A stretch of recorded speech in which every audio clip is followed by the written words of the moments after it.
Good morning, good afternoon, good evening, my friends, depending on where in the world you are. It is Resistance Live for the 27th of August, 2024, and I, as always, am ECM. So, many of you I know are very excited to hear about the opening brief filed in the 11th Circuit appeal of Judge Cannon's dismissal of the classified documents case. We're going to get to that because I read the whole thing last night, and I'm pleased. We have some details to talk about in relation to this, but no surprises. Okay, first things first, I'm coming to you as always from Occupied Mohican and Muncie Lenape land. Gratitude to the original custodians of this land on which I sit. Today, for our visually challenged viewers, I'm wearing a camel colored t-shirt. My thin, small gold hoops are in. My hair is pulled back. I'm a pink-skinned, green-eyed, dirty, blonde-haired woman, and I'm in my office in front of a oak cabinet and a stack of books and a plant. And it's a beautiful day here. My kids are at the park. All right. So yesterday afternoon, Jack Smith filed his opening appellate brief in the 11th Circuit appeal of Judge Cannon's dismissal of Trump's case. He filed it a day early. That's how confident they are in what they have to say here. And I will tell you that this brief, as I said on Threads when it dropped, is a banger from start to finish. In essence, this brief is very no nonsense. Essentially, what it does is it goes through two very specific arguments about why the special counsel was properly appointed and how the funding of the special counsel is also appropriate. And I'm just going to tell you one thing. They've got a Supreme Court case to back them up on this that is controlling authority that was ignored by Judge Cannon. Now, one of the things that I know a lot of people have asked about, for those who may have had a look at the brief, is why it is that Jack Smith did not ask in the brief for Judge Cannon to be replaced or removed from the case. So one of the things that I want you all to know is that the 11th Circuit can still do that on its own. There is no requirement that Jack Smith actually request that the 11th Circuit do that. But I will also just tell you this. I want to remind you guys, this is the third time that Judge Cannon has been subject to an appeal to the 11th Circuit in this case alone. And the first two times, she was absolutely smashed by the 11th Circuit, reversed in both instances in very strongly worded opinions. So from the perspective of where things sit at this moment, I'm not particularly disappointed that Jack Smith didn't go all the way there. I'm also just going to tell you all that I think there's a very specific strategic reason for this. Because if there's an outside chance that the 11th Circuit agrees with Judge Cannon, Jack Smith doesn't want to be in a position of being stuck with a judge who then has not been removed from the case when he has asked for the judge to be removed. That, as we have talked about previously on the broadcast, is something that is like a worst case scenario. Like, you don't ask for a judge to recuse unless you're 100% certain it's a slam dunk. All right. So I personally am not at all bothered by this. And I will just say this.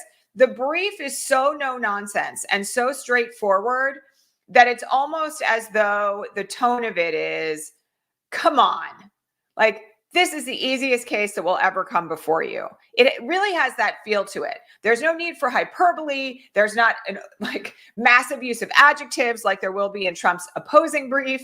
It really is just kind of like you know and we know that she got this wrong. And here's the authority that says it. Now let's just get on with it and reverse. Okay. It's very, very straightforward. Now, somebody asked in the comments why it's the case that he waited a month. He didn't wait a month.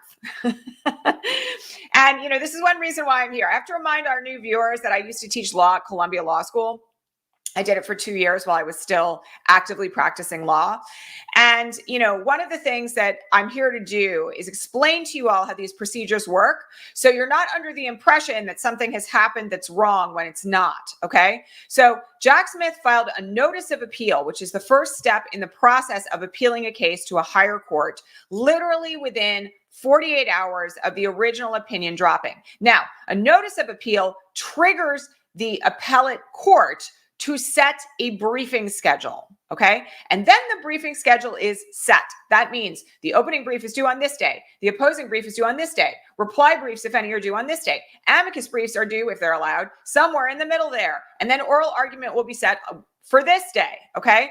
And that's how the appellate process works. So he filed a notice of appeal way sooner than he had to, by the way, because ordinarily you get 20 days to file a notice of appeal, sometimes 30, depends on the jurisdiction. And, you know, frankly, at this point, he had a deadline he was up against to file an opening brief that was tomorrow, or rather today, and he didn't need it. So nobody should be under the impression that Jack Smith delayed anything for any reason whatsoever with regard to the 11th Circuit appeal. He did not. Okay. And the tightness of this brief, the tone of it, the way in which it is so straightforward on the arguments. I mean, honestly, these are real slam dunks. You never say never in litigation. I always have to say this whenever I'm on here talking about it, that litigation is always inherently unpredictable. Weird things happen. Okay. But I'm also just going to mention that this is about as straightforward a case for reversal as I have ever read. Okay. And, reminder, I practiced in federal court for 15 years. I wrote appellate briefs to courts like the Ninth Circuit and the Supreme Court. So, I've litigated some very tough cases where the line was a little iffy, where you weren't really sure if your argument was going to fly. This is not that case. Okay.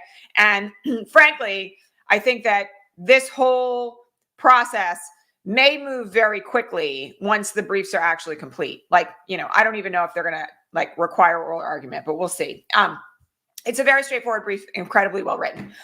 Okay. This morning on the Patreon feed, we had some questions about what's happening in Texas. Always questions about what's happening in Texas. But right now there is a burgeoning situation that is extremely disturbing. Okay. So let me just back up for a second and explain what happened here. Many of you know that Ken Paxton is still, unfortunately, the Attorney General of the state of Texas. He survived an impeachment hearing and trial in Texas last year.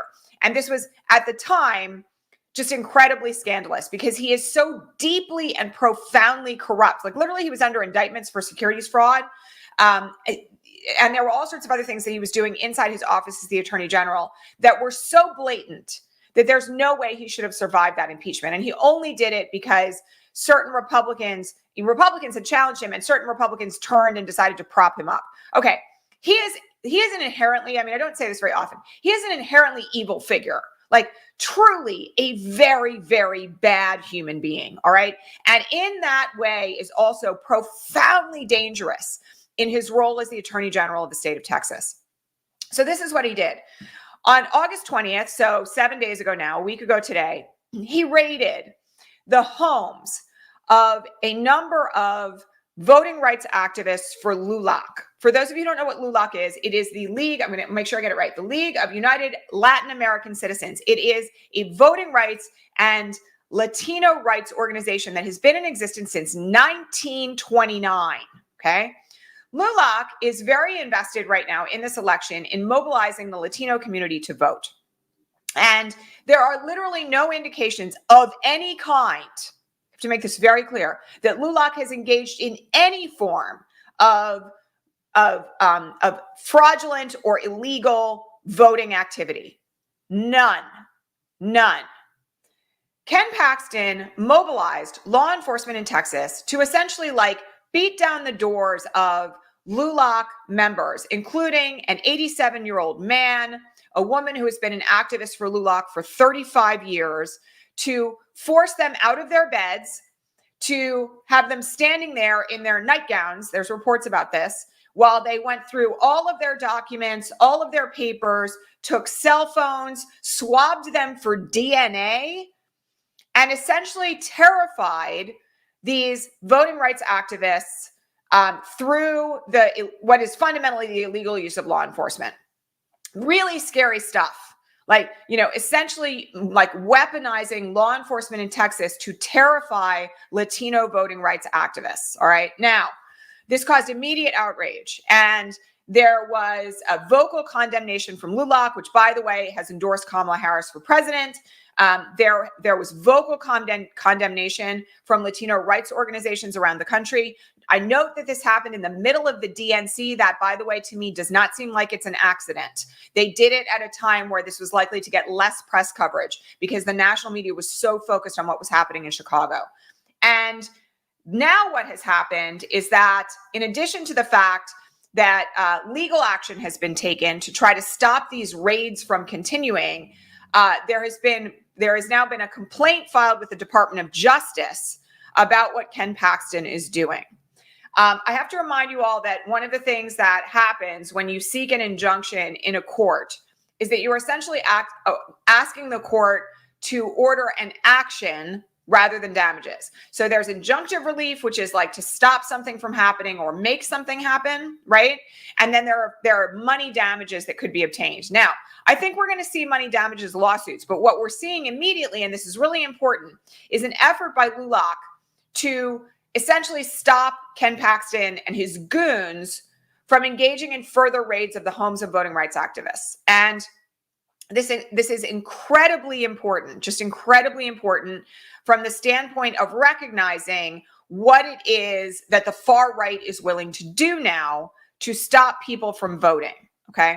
And they're making all these wild claims that Joe Biden has brought all these, like as they like to describe it, illegal immigrants, I hate that language, over the border to vote illegally for Kamala Harris. Okay, we all know this is BS. Like, there's literally no proof of any of this whatsoever.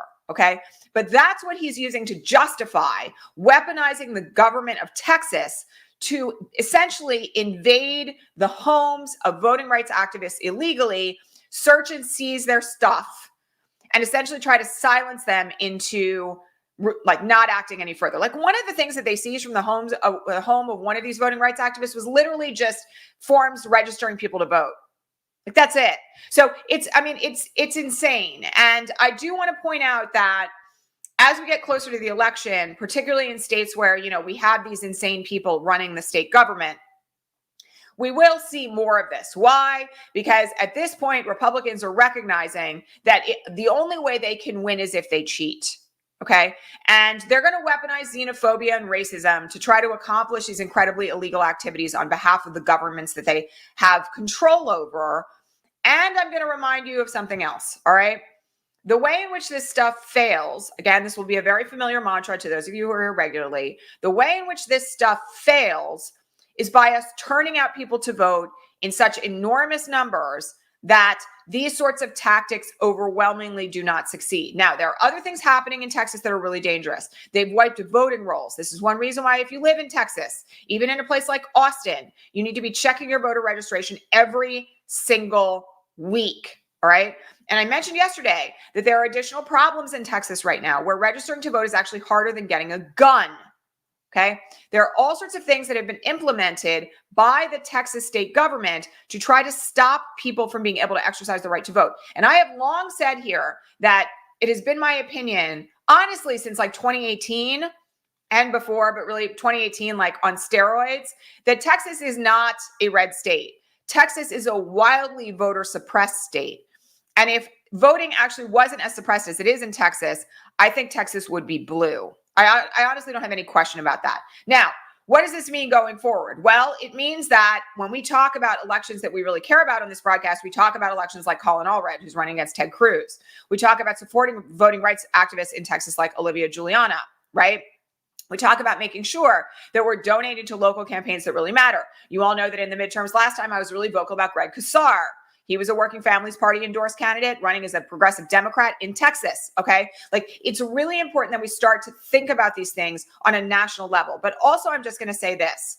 There is a desperate need in places that are red right now, Texas being one example of this, to pay extremely close attention to local elections. All right. Because local elections are where it's at. And it's only when there is a majority in the state houses and the governorship that things like this can happen. Okay. And also, Ken Paxton needs to go because he's just like evil incarnate. So I want everybody to understand what's happening there, and we will see whether or not the DOJ gets involved. I'm going to tell you that there are some indications that the DOJ might, all right? But we're only getting started on this, okay? We're only getting started on how we battle back against this stuff. And there's another prime example of that this morning that I want to talk about, and that is Georgia. Okay, so yesterday, the DNC initiated a lawsuit in Georgia to try to stop Georgia from applying a new law that has been put in place that gives power to an election certification board that it previously did not have. This, by the way, for everyone who used to be a fan of Brad Raffensperger, I got news for you. He is not our friend, okay? So essentially, here's what happened. Essentially what happened is the Georgia instituted these two new procedures that allow the election superintendence board, which has 5 people on it, to do things that they have never been allowed to do before. For instance, they get to make what is referred to as a reasonable inquiry into the legitimacy of the election results, okay? The other thing that they get to do is they get to refuse to certify the election for kind of whatever reason they want, all right? And historically, this election superintendence board has basically been ministerial. They collect the voting numbers and they stamp it. They say, that's official. Historically, there has never been the ability of this election superintendence board to just say, we're not going to certify the election. We're not going to do that.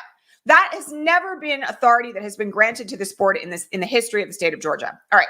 So the DNC, with the consent of the Kamala Harris campaign, has now filed, wait for it, this is one reason why we just talked about this, an injunctive relief lawsuit to try to stop the Georgia Superintendent's Elections Board from exercising these new putative rights that they have been given, all right? And I'm going to remind you all, like I just said, injunctive relief is relief that is sought to demand that a court cause someone or something to not do something or to do something. And essentially what this lawsuit is doing, thank you, Mark Elias, is trying to get a court to say they don't have the authority to do this. You have to stop them and tell them they can't do it now, before November 5th, all right? Very, very smart efforts. And I'm going to tell you, I think this is like just getting started. Like when we talked last week about the fact that Mark Elias had been hired by the Democrats and by the Kamala Harris campaign, this is the kind of thing that we were expecting to result from that. This is really only like the first shot across the board, okay? So I want everyone to just truly understand that we have a lot of folks lined up now on behalf of the DNC and the Harris campaign in the form of legal teams, we discussed this last week as well, to make an effort to stop these forms of voter suppression before they even have an opportunity to take root. And while there will be, I am certain, various forms of attempts to overturn election results after November 5th, these efforts before the election are actually, in some ways, more important. Because if there is an order from a court that says you are not allowed to do this because you're violating the 14th Amendment, or because you don't have the authority to do it, or because it's a violation of another provision of the Constitution, and they try to do it anyway, then we're in like a whole other world of hurt. Okay, so this effort right now is incredibly important, and I also think we all need to take it as a sign, right?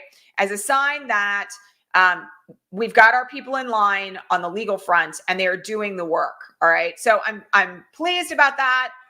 Again, we will see where it goes. But I want everybody to be very aware that these kinds of efforts are currently underway. All right. One more bit of bad news that I just have to mention this morning, speaking of Texas, is that we got news yesterday that a Texas federal court judge had blocked the new effort. Now it's temporary, but blocked the new effort by the Biden administration to allow for an easy path to citizenship for undocumented spouses of American citizens. You will remember that this was an effort that was just instituted by the Biden administration a few weeks ago. All right. I want to point out to all of you something that at this point should probably be obvious, which is that the judge who did this is a Trump appointed judge. And we all know that there is an enormous amount of forum and judge shopping happening right now by far right entities that are trying to stop various policies by the Biden administration, where they're literally taking things to people in Texas. This was not Kaczmarek, but it's one of his buddies. And, it's the Eastern District of Texas, Trump appointee. I have to remind you all that when you are voting in a presidential election, you are essentially voting for every judge that could possibly be appointed to the federal bench by that president. Okay. So elections, I know I'm preaching to the choir here, but one of the things that I think is really critical in the way that we message what's at stake in this election, when we talk to people about the election, if they care about the judicial system, if they care about policies being able to survive, okay, is that we have to think through what it means to the federal judiciary, and therefore to any case that comes in front of a federal judge, to elect a Democrat. All right, because I'm going to remind you all, this is like a repeated pattern now. The FDA case about mifepristone was brought before a Trump-appointed judge in Texas, right? This crazy situation where Texas tried to mobilize their own state law enforcement to police the border. The reason why that case struggled in federal court, and despite the obvious constitutional violations, was because some of the judges who reviewed that were Trump-appointed judges. Elie Mystal said to me on a podcast interview I did with him like 2 years ago, and he's right about this: if we don't have the judiciary, we have nothing. Nothing. So again, remember, it's not just about the presidency. It's not just about the House and the Senate, though. It's also about that. It's also about Supreme Court justice nominations. By the way, there are 3 potential Supreme Court justices who could be off the bench in the next 4 years. I definitely don't want those people being filled by Trump. Dear Lord. Sorry, I'm just giving myself like an immediate PTSD response. And also, it's about the federal court judges at the district level and at the Court of Appeals level. These are all like very, very, very important nominations, each and every one. And I'm also just going to remind you, the Biden administration has appointed the most diverse slate of federal judges in American history. So you can have great judges, right, who are qualified, not like Eileen Cannon, right, who actually know what they're doing, have tried cases, have experience that they can bring to the table as federal judges, right? You can have people who are fair and balanced and have experience, right? Who will uphold their oath of office and not be ideologues on the bench. Or you can have literal nightmare federal judges who will rule in favor of the right wing every single time a challenge is brought to, hypothetically, any policy that has been instituted by Democrats. Okay? It's so important that we don't forget about this, all right? Because this kind of stuff is going to continue to happen as long as we have ideologues on the federal bench, all right? So really critical to keep in mind that there's a lot at stake in this election, and it is not just about who wins the presidency, or for that matter, the House and the Senate, even though we've got to win both, okay? All right, we had oh my goodness. Okay, our Patreon subscribers sometimes ask me questions that just make me laugh out loud. And I have to remind you all that if you're not yet a Patreon subscriber, you should consider joining us over at patreon.com/resistancelive, because you get to ask me questions every morning for 3 hours before the broadcast, and I will answer them on the air as long as they're not duplicative or they're an easy yes or no that I can just type in there, but I will reply. Okay. So, and you can subscribe for $5 a month, and they go up from there. It's less than 20 cents a broadcast. Really good deal. Okay. One of the questions that was asked this morning, I'm sorry. I'm really sorry, you guys. There are just moments where you crack me up. Okay. So one of the questions that was asked this morning was about where Trump's kids are. What are they doing? Why are they not on the campaign trail? Why are they not showing up, right? We've had versions of this that are where's Melania, right? I'm just going to tell you, Melania hates her husband, despises him with such vitriol that she cannot even stand to be touched by the man in the tiniest, smallest of ways. If you have not seen the compilation videos that are going around of her smacking Trump's hand away from her, just trust me, they're there. Okay. And I'm not giving Melania any credit. Okay. I don't want anybody to mistake me. She's not a good person either. All right. But for the folks who are asking about where are Trump's kids? Well, I have to point something out. Okay. There are certain points at which, and I don't think Don Jr. or Eric are ever going to turn their backs on their dad. All right. But there are definitely other members of the family who literally do not want to be associated with him unless they absolutely have to be at this point. Okay. And I'm just going to point out, again, please do not take this as an endorsement of Ivanka Trump. You know that she and I used to know each other and work together back when she was a Democrat, and I have very strong opinions about her. All right. One of the things that I just want to point out here, though, is that she lost everything by backing her dad in the 2016 election and then going to work in the White House. She had an incredibly successful brand. She had a clothing line, a purse line, a shoe line, all of that. She had a website that was about amplifying women in the workplace. She had largely escaped the taint of, all of Trump's evil, racist nonsense in the New York City social circles. And all of it came to an end. All right. That's not to say she's not still evil. It's not to say that Jared Kushner isn't still evil. Of course, okay? But I'm just going to say to all of you that I think there has been a decision made. This is a hypothetical, but I'm going to tell you I think it's right. There's been a decision made that they've lost enough, and they're not going to risk anything else. And frankly, I kind of understand that, all right? I'm also just going to say something else here, though. Anybody who has done any analysis of what has happened to Donald Trump's mind since 2016, and, you know, at an arguably much more advanced rate since 2020, understands that he is in very serious mental decline. We've talked about this even as recently as yesterday. He's in a massive narcissistic collapse right now as a result of Kamala Harris rising to the top of the ticket and his 34 convictions for felonies that are going to land him in prison, likely, and the looming other cases against him, which could also land him in prison for the rest of his life. And he is incorrigible and uncontrollable. We talked yesterday about the fact that he is literally refusing to take the advice of his own policy advisors on the campaign about stopping the personal attacks and the crazy tangents. Like, he is not somebody, he could never be controlled. But at this moment, he is crazy, appears to have dementia, and also can't be controlled. Okay. And I'm just going to say that there is a moment where, you know, I just think people check out in situations like that, where just in the way that a lot of people in America, even people who may have voted for Trump before, are like, I'm out, this is insane. Like the people who are walking out of his rallies these days. I'm just going to say this. I think there have probably been similar equations made inside his own immediate family. And I am not surprised by any of it. So, you know, for those who are wondering like where they are, I would not expect that there is going to be any like reemergence of Melania on the campaign trail, or Don Jr. or Eric showing up to campaign for him. No, like Donald himself is not really campaigning any longer, in case you haven't noticed. He's like out there maybe once a week. And that's bizarre. And, you know, again, not what we would expect from any traditional presidential candidate. And, you know, I have to remind you all, by the way, we talked about this yesterday, Kamala Harris and Tim Walz are barnstorming Georgia right now. You know, like multitude of events all week long. No fear. Okay. So I have no inside information on what has happened with Trump's kids, but I'm going to tell you right now, it all looks very obvious to me from the outside. You know, I think they've just made a decision that like, they're not going to go all in on him any longer when he is literally beyond anyone's control and he's insane. So we'll have to see. And, you know, by the way, I will also just say that, you know, Don Jr. still has this crazy, I'm sorry.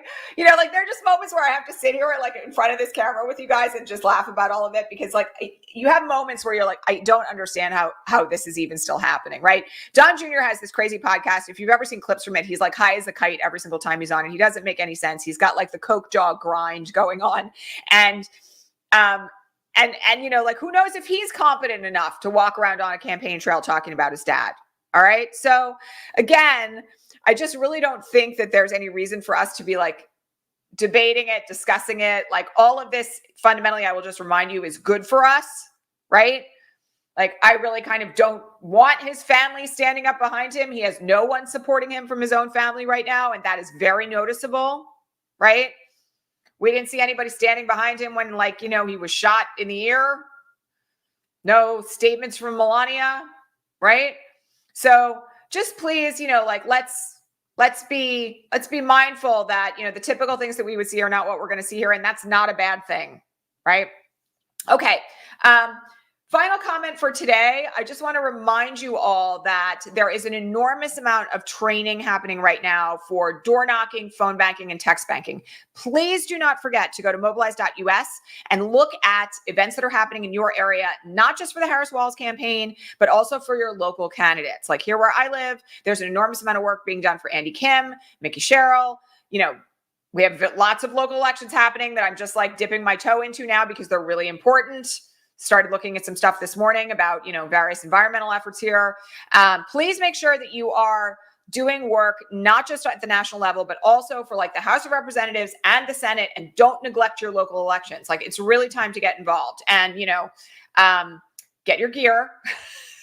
I myself bought like, it'll be here. I'll wear it on the air at some point. One of those comma law hats that you saw Eric Swalwell wearing at the convention. I think it's going to be here today.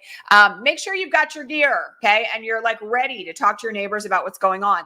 I spent yesterday afternoon hanging out with another single mom. She is a veteran of the Obama campaign. And we were talking about how the Democratic Party here where we live is working right now and how we can get involved between now and November. It's also really important to talk to people about like what are the efforts that you're going to undertake. Like I was talking about how like the infrastructure here is really good. There's plenty of opportunities to volunteer, lots of ways to network into doing like higher level work if you want to do that.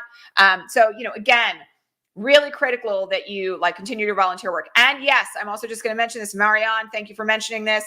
Democrats abroad really needs volunteers. The ballot deadline to mail your ballot from overseas is September 21st. So we have a very tight window now of 3 weeks for Democrats living abroad to vote, to mail their ballots in. And there is, Marianne's not the first person to tell me this, but there's like a desperate need for support right now for Democrats abroad. And I'm also just going to mention that the Kamala Harris campaign has gone all in on trying to get as many Democrats abroad to vote this year as possible, because every single vote is going to count. All right. So by the way, if you do live abroad, I know we have a lot of international viewers here on the broadcast. Please make sure that you understand how to get your ballot and how to send it back. All right. Reminder, you generally vote in the last place you lived in the United States. If you lived in a swing state, I beg you, do not neglect this. All right. Okay. Lots of love to all of you. Have a great rest of your Tuesday. I'll be back here today with an emergency broadcast if it's necessary. I've talked about COVID a lot here. Thank you, Liberty, for raising it. But everybody, please be careful about that. Get your boosters. CVS is going to start offering them tomorrow. I have an appointment tomorrow afternoon. Don't neglect your boosters and put your masks back on, because it's 1 in 34 Americans right now who are infected with COVID. We're in a serious surge. All right, you guys, I'll talk to you tomorrow. Have a great rest of your day. Please don't forget to like and subscribe. Oh, and one final mention. Our new program, Say It Now, Political Messaging for Everyday Folks, is open for registration. I'm going to throw the link up here on the bottom so that if you would care to join us, you can. It's actually Say It Now, not Say It Loud. There's a typo in that banner. My apologies. But you can go to GaiaLeadershipProject.com/say-it-now to register. And we will see you there. We have like dozens of people already signed up for it. It's going to be awesome. And scholarships are available. If the price point is not within your realm of possibility, we are offering full and partial scholarships. So please apply. All right. I'll see you guys soon. Take care, everybody. Thanks so much. Bye.